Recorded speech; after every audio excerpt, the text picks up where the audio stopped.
नमस्कार दोस्तों, आज की हमारी कहानी आपको अच्छी लगे तो प्लीज़ मेरे चैनल को सब्सक्राइब करें और वीडियो को लाइक करें। भाभी ये लो, दीदी ने दिया है। उन्होंने कहा है कि आप बेसन, दही और हल्दी का लेप लगाकर आज स्नान करें ताकि आपका सांवला रंग कुछ कम हो जाए और आज शाम को मेरे बर्थडे की पार्टी के लिए आप ठीक ठाक लगने लगें। वैसे आप कितना भी लेप लगा लो, रहोगी मुझसे हमेशा 19 ही। अपनी सुंदरता के घमंड में राखी ने लेप का कटोरा दिया की तरफ बढ़ा दिया। दिया छोटा हो या बड़ा, सभी के साथ वो मृदु व्यवहार करती थी। उसके बड़े नयनों में समीर कब खो गया उसे पता भी नहीं चला। डरते डरते एक दिन उसने दिया से बोल दिया। दिया को समझ ही नहीं आया कि क्या जवाब दे। उसने बस यही कहा कि मेरे घर में मम्मी पापा फैसला लेते हैं। समीर के लिए यह हाँ है का ही इशारा था। समीर ने दिया के बारे में बताया तो दादी विमला जी ने इस रिश्ते के लिए मना कर दिया। सोचना भी नहीं लल्ला इस लड़की के बारे में। कहाँ तू दूध सा उदला और कहाँ वो अंधेरी रात। मैं तो तुम्हारे लिए मिल्की वाइट ही लाऊंगी, अपनी राखी की तरह, जो उसे देखे तो देखता ही रह जाए और कोई छूने की कोशिश करे तो मैली हो जाने का डर हो। ऐसी बहू लाऊंगी तेरे लिए। दादी मुझे जीवन साथी चाहिए, शो पीस नहीं।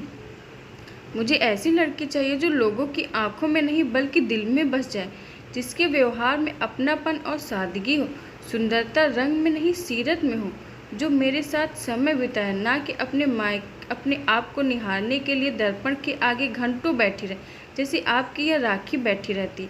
अपनी बहन राखी के बाल खींचता हुआ समीर दादी को मनाने लगा। समीर के बहुत समझाने और मनाने पर समीर के पापा राजीव ने कहा, माँ जब वो इतनी जिद कर रहा है तो एक बार लड़की वालों से मिल लेते हैं। समीर और उसका परिवार दिया के परिवार से मिलने गए। वहाँ दिया से मिलने और बातचीत करने के बाद विमला जी ने रिश्ते के लिए हाँ तो कर दी, लेकिन साथ ही इशारों में यह भी सुझाव दे दिया, बेटा शादी तक जरा धूप से बचकर रहना और बेसन, दही और हल्दी का लेप रोज रात में ज़रूर लगाना ताकि शादी तक रंग निखर जाए। विमला जी की बातों को सुन दिया ने समीर की तरफ देखा तो उसने आंखों से इशारा किया, प्लीज़ इग्नोर दादी की बात को दिल से मत लगाना। शादी तक रोज़ विमला जी और राखी दिया को रंग साफ करने के टिप्स और वीडियो के लिंक भेजती कि कैसे रूपवान बनाया जाए। दिया ये सब देख बहुत डर जाती, लेकिन इन सब के बीच समीर के साथ उसकी मम्मी कामिनी यानी अपनी सास के मैसेज उसे ठंडी फुहार लगाते और उसे हौसला भी देते कि ससुराल उसके लिए गेंदा फूल ही रहेगा, कांटों का बिछौना नहीं। बेटा परेशान मत होना और ना ही किसी बात की चिंता करना, यहाँ भी तुम्हें माँ ही मिलेगी। कामिनी के मैसेज पढ़कर दिया निश्चित हो जाती। बहुत ही धूमधाम से दिया और समीर की शादी हो गई। अब यह समीर के प्यार का ही नतीजा था कि दिया का सांवला चेहरा भी दमक रहा था। जिसने भी दोनों को साथ देखा वो दोनों की भलाइयाँ लेने लगे। धीरे धीरे दिया ने अपने हंसमुख व्यवहार से सभी का दिल जीत लिया और थोड़ा थोड़ा विमला जी का भी, लेकिन इन सभी से राखी के दिल में दिया के प्रति ईर्ष्या ने जन्म ले लिया और अब वो उसकी हर बात को रूप रंग से जोड़ देती और सभी के सामने उसका मजाक बनाने लगती। तब कामिनी जी राखी को समझाती कि दिया के प्रति उसका व्यवहार सही नहीं है, अपने रूप रंग का गुमान करना सही नहीं है, लेकिन राखी मुँह बिचका कर चली जाती। ये ठीक नहीं है, राखी का व्यवहार बहुत ही आक्रामक होता जा रहा है। बचपन से माँ ने उसके दिल में यह बैठा दिया है कि रंग रूप से ही दुनिया चलती है, इसी वजह से वो मुझसे भी ढंग से बात नहीं करती। जब भी उसे समझाना चाहा कि सूरत नहीं सीरत खूबसूरत होना चाहिए तो वो मुझ पर ही हंसती कि आपकी सीरत बहुत अच्छी है। फिर भी दादी ने आपको कभी बहू का हक नहीं दिया। आप घर की बड़ी बहू हैं, फिर भी दादी चाची से ही पूछकर सभी घर के फैसले लेते हैं। सांवली सूरत होने का जो दर्द मैंने झेला वो मैं दिया को नहीं सहने दूंगी।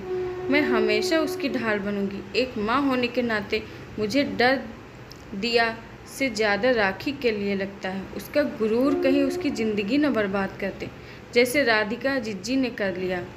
अपने रूप रंग के घमंड में उन्होंने अपनी गृहस्थी में खुद ही आग लगा दी। सभी को यही लगता कि जीजा जी की मौत हार्ट अटैक से हुई, लेकिन आप भी जानते हैं कि उस हार्ट अटैक का कारण भी जिज्जी ही थी।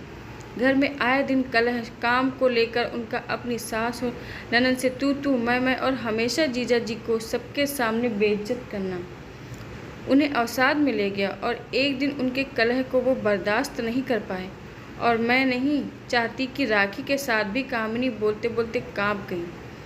तुम बहुत ज़्यादा सोच रही हो। ज़रूरी नहीं कि जो जिज्जी के साथ हुआ वो अपनी राखी के साथ भी हो। राखी अभी बच्ची है, समझ जाएगी वो। राजीव जी ने कामिनी को सांत्वना दी। बच्ची? आपको जिज्जी और माँ को राखी बच्ची ही लगती है? 23वां जन्मदिन वो अपना आज मनाने वाली है। 1-2 साल में शायद उसकी शादी भी हो जाए। वो कब समझेगी? कामिनी सिर पकड़ कर बैठ गई। किस बात का मातम मना रही है तुम्हारी पत्नी? आज मेरी लाडो का जन्मदिन है, तो खबरदार उसे कुछ कहा नहीं। उसकी चिंता तुम मत कर, मैं अभी जिंदा हूँ। देखना, उसके लिए राजकुमार ढूंढ कर लाऊंगी जो उसे रानियों की तरह पलकों पर बैठा कर रखे। विमला जी उधर से जा रही थी। कामिनी की बात सुन कमरे में चली आई और उसे झिड़कने लगी। माँ, आपके इसी बढ़ावे ने उसका दिमाग खराब कर रखा है। वो अपने आगे किसी को कुछ समझती नहीं है। कामिनी ने विमला जी की बात का विरोध किया और वो भी कुछ बोलने जा रही थी, लेकिन राजीव जी ने उसका हाथ पकड़कर रोक लिया। शाम की पार्टी में सभी मेहमान आ चुके थे।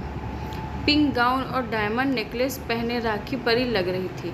सभी की निगाहें उसी पर थी। विमला जी और राधिका जी तो उसकी नज़र ही उतारने लगी। राखी के बाद सभी की निगाहों में किसी और चीज़ की तारीफ हो रही थी, तो वो था पार्टी का इंतज़ाम। पार्टी का थीम, खाना और म्यूजिक सभी कुछ एवन क्लास था। मानना पड़ेगा आंटी जी, राखी का आज का बर्थडे सबसे बेस्ट था। किसका यह आइडिया था? राखी के दोस्तों ने जब पूछा तो कामिनी ने बहुत ही गर्व से सबको मिलवाया। आज की पार्टी का इंतजाम हमारी दिया ने किया था। और फिर देखते ही देखते दिया के पास भीड़ लगी। सभी उसके जानने में लगे थे। तभी म्यूजिक के साथ समीर दिया के साथ डांस करने लगा। उसके डांस मूव देखकर सभी उसके फैन हो गए। वाह राखी, तुम्हारी भाभी तो बहुत अमेजिंग है, सो टैलेंटेड। तुम हमेशा उनके रंग का मजाक बनाती हो, लेकिन वो बहुत अच्छी हैं। दोस्तों की ये सब बातें राखी बर्दाश्त नहीं कर पाई। अपनी जगह दिया की तारीफ सुन राखी को गुस्सा आ गया और उसने सबके सामने गुस्से में दिया को एक थप्पड़ मार दिया। किसी की समझ में कुछ नहीं आया। वो दिया पर चिल्लाने लगी, न रंग है न रूप, फिर घमंड किस बात का है?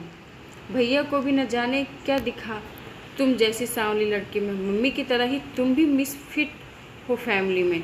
तभी एक थप्पड़ की गूंज सुनाई दी। इस बार यह थप्पड़ कामिनी ने राखी के गाल पर दिया था।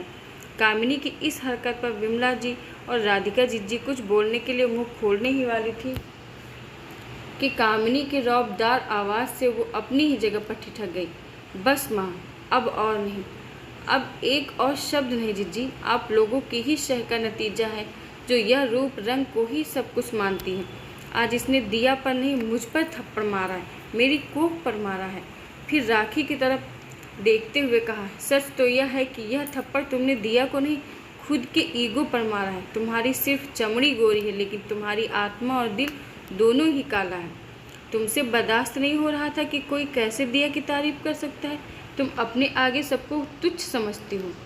जानती हो दिया का रंग सांवला होते हुए भी क्यों मुझे समीर और तेरे दोस्तों को अच्छी लगती? क्योंकि उसके व्यक्तित्व में दूसरों के लिए प्यार और अपनापन है। उसमें ईर्ष्या नहीं है, उसमें स्वाभिमान है, अभिमान नहीं है। बदल तो खुद को, अभी भी समय है, वरना अभी राधिका बुआ की तरह अकेले रह जाओगी। लोग तुम्हारे आसपास तो होंगे, लेकिन तुम अंदर से एकदम अकेली और खोखली हो जाओगी। बेटी हो मेरी, नहीं देख सकती इतना अहंकार तुम्हारे अंदर। बोलते बोलते कामिनी हाँफने लगी। उसके कदम लड़खड़ाने लगे। समीर और दिया ने जल्दी से उन्हें पकड़ लिया। दिया को देख कामिनी उसके गालों को प्यार से सहलाने लगी और फिर हाथ जोड़कर बोली, माफ़ कर दे, मैं एक राखी की तरफ से माफ़ी मांगती हूँ। नहीं कर पाई उसकी परवरिश जैसा मैं चाहती थी। नहीं समझा पाई उसे कि सूरत नहीं सीरत अच्छी होनी चाहिए। उसकी भी गलती नहीं। बचपन से जो दिखाया और जो समझाया गया उसने वही सीख लिया। लेकिन मैं कोशिश करूँगी उसकी सोच बदलने की, लेकिन यह मैं अकेले नहीं कर पाऊँगी। क्या तुम मेरी मदद करोगी? मम्मी, आप अपने को दोष मत दीजिए। दिया कामिनी के गले लग गई। उधर राखी अपने गाल को लेकर विमला के पास गई, लेकिन आज उसके आंसू उनको द्रवित नहीं कर पाए। तूने आज बहुत बड़ी गलती की। घर की बहू पर सबके सामने हाथ उठाकर तुमने अच्छा नहीं किया। आज पहली बार कामिनी बहू की प्रतिक्रिया पर मुझे कोई ऐतराज़ नहीं है। उसने जो किया सही किया और आगे भी मैं सब उसी का साथ दूंगी। विमला जी की बातों को सुनने के बाद राखी शर्मिंदा होकर वहाँ से चली गई। कामिनी को विमला जी की इस प्रतिक्रिया पर हौसला मिला कि शायद अब उसके घर में सिर्फ और सिर्फ सीरत के लिए ही जीत हो। धन्यवाद दोस्तों।